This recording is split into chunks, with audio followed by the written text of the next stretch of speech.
Hello everyone, কেমন আছেন সবাই? বেঙ্গলি বেলের নতুন একটি ব্লগে আপনাদের স্বাগত জানাই। সকালে ঘুম থেকে উঠেই আগে বারান্দায় এসে একটু বসি। ফুলের মধ্যে দু একটা বলতা প্রজাপতি দেখলাম এদিক সেদিক উঠছে। হঠাৎ করে একটা পাখি এসে দেখি ছোঁ মেরে একটা বলতাকে মুখে নিয়ে ওই তারের উপর গিয়ে বসলো। পাখিটাকে ভালো করে দেখি চিনতে পারেন কিনা। এই পাখিটা হচ্ছে ফিঙে পাখি। লেজটা দেখুন কেমন দুচেরা। তারপর যেটাকে মুখে নিয়েছিল সেটা খেয়ে এদিক সেদিক ঘুরে তারপরে দেখুন এই উড়ে দূরে পালালো। সকাল সকাল দৃশ্যটা দেখে ভাবলাম আপনাদের সাথে এটা শেয়ার করি, তাই চুপ করে একটু ভিডিও করে রাখলাম। সকালে ঘুম থেকে উঠেই ছুটির দিনে মিষ্টি খেতে বড্ড ইচ্ছা করে, অথচ ফ্রিজে কোনো মিষ্টি নেই। অগত্যা ভাবলাম বাড়িতে একটু পায়েস বানিয়ে নিই, দিয়ে কদিন খাওয়া যাবে। তাই সেই মতো জিনিসপত্র জোগাড় করলাম। একটু গোবিন্দভোগ চাল, বাতাসা, এলাচ, কাজু কিশমিশ আর দুধ। বাড়িতেই দুধটা ছিল, তো ভাবলাম সেটা দিয়েই বানিয়ে নিই। এবার দেখুন গোবিন্দভোগ চালটাকে আমি ভালো করে ধুয়ে নিচ্ছি। খুব বেশি চটকাবেন না চাল, তাহলে চালগুলো একই তো ছোট হয় গোবিন্দভোগ চাল, তাহলে ভেঙে যাবে। একটু হালকা আলতো হাতে চালটা ধুয়ে নেবেন।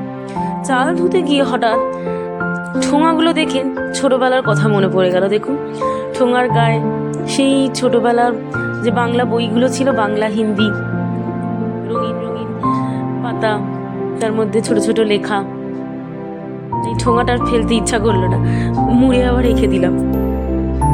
এবার এই চালটা ধোয়ার পরে আমি ভালো জলে চালটা একটু ভিজিয়ে রাখবো।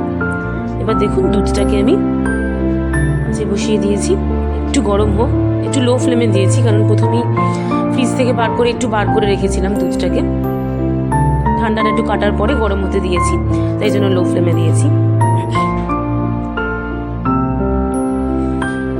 এবারে যে চালটা ভিজিয়ে রেখেছিলাম ধোয়ার পরে, সেইটাকে আমি দুধের মধ্যে দিয়ে দেবো।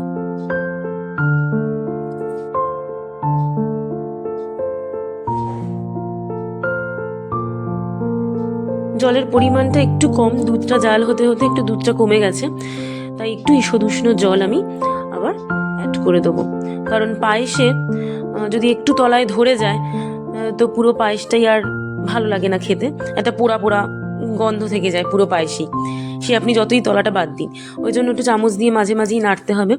চালটা দেখাচ্ছি দেখুন, খুব বেশি গলাবো না, মিডিয়াম রাখবো আর কি। আমি বাতাসা দিই চিনির বদলে, তাহলে না একটা অদ্ভুত সুন্দর কালার আসে। ওই হালকা লালচে লালচে যে পায়েসটা হয় ওটা বেশি ভালো লাগে খেতে, আর বাতাসা দিলে একটা স্বাদটাও অন্যরকম হয়। বাতাসাটা দিয়ে আমি ভালো করে নেড়ে দেবো। মাঝে মাঝে একটু নাড়ছি, কারণ যেন তলায় ধরে না যায়। আর যদি দেখি যে দুধটা একটু কমে গেছে, আবার একটু ঈষদ উষ্ণ জল দিয়ে দেবো। মোটামুটি চেষ্টা করবেন 1 লিটার দুধে 50 গ্রাম গোবিন্দভোগ চালে মাপটা নিতে, তাহলে পায়েসটা খুব ভালো হয় খেতে। আমার কাছে দুধটা ছিল কিন্তু পুরো 1 লিটার না, একটু সামান্য কম, ওই ধরুন 800 মতো ছিল। এবার দেখুন এলাচগুলো ছিঁড়ে ছিঁড়ে আমি দিয়ে দেবো। 3টে এলাচ দিয়েছি। খুব বেশি এলাচ বা খুব কম এলাচ হলে আবার একটা ওই উগ্র গন্ধ পায়েসের যে স্বাদটা সেটা নষ্ট করে দেয়। ভালো করে নিয়ে নিলাম। এবার পায়েসের রংটা আসছে দেখুন বাতাসার জন্যই হালকা হালকা লালচে। এবার কাজু কিশমিশ একটু ধুয়ে রেখেছিলাম, কাজুগুলো ছোট ছোট করে একটু ভেঙে নিচ্ছি। আপনারা ভেঙে নিতে পারেন, একটু দুচালা করে নিতেও পারেন। এবারে কাজু কিশমিশ দিয়ে দেবো, লাস্টে দেবো, প্রথমে দেবো না, কারণ পায়েসটা যখন ফোটে কাজু কিশমিশ নিচে চলে গেলে সেগুলো অনেক সময় আবার পুড়ে যায়, পুড়ে গিয়ে বাটির সাথে লেগে যায়। ওই জন্য সবার শেষে কাজু কিশমিশ দেবো। আপনারা চাইলে একটু চেরিও দিতে পারেন। চেরি কিনে একদম ছোট্ট ছোট্ট করে কুচিয়ে লাস্টে যদি পায়েসের উপর ছড়িয়ে দেন, দেখতেও সুন্দর হয়, খেতেও ভারী ভালো হয়। আজকের ভিডিওটা আমার এই অবধি। যদি আপনাদের আমার ভিডিওটা ভালো লেগে থাকে তাহলে একটি লাইক করবেন আর সাবস্ক্রাইব করতে ভুলবেন না। Thank you.